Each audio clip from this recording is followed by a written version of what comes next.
Nagpabilin nga gitanggong sa detention cell sa Barili Police Station.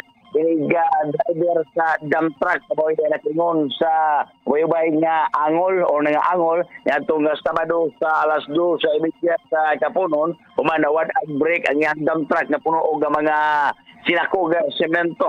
Yes, may national highway sa barangay Santa Ana lungsod sa Barili o milahos pa ngadto na sa barangay poblasyon o nakaigo pag establishment sa bangko.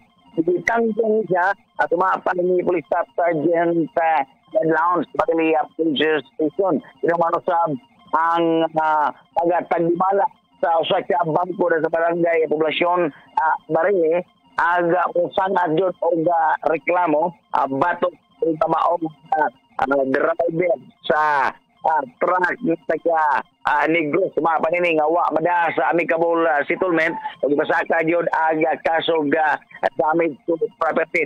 Inoon ang maong driver sa truck ni karga sumapa ni Police Staff Sergeant nagkadahon nga nagkasabot sa tanaga mga biktima o ba sila management sila tracking company nga giapagatanan ang gastuhan sa hospital meaning mga biktima atol sa maong disgrasya. Sir, gabi ba sa mga sakyanan o walo ka mga tao aga dangol atol na sa maong disgrasya di nawat aga break aga kini maong truck na nagada o mga simento kada doon sa Negros ilahos pa sa barangay Santa Ana ngadto na sa poblasyon Barili. Kini si Guama Logronyo, si Jimmy Super Radio DYWH, dapat totoo.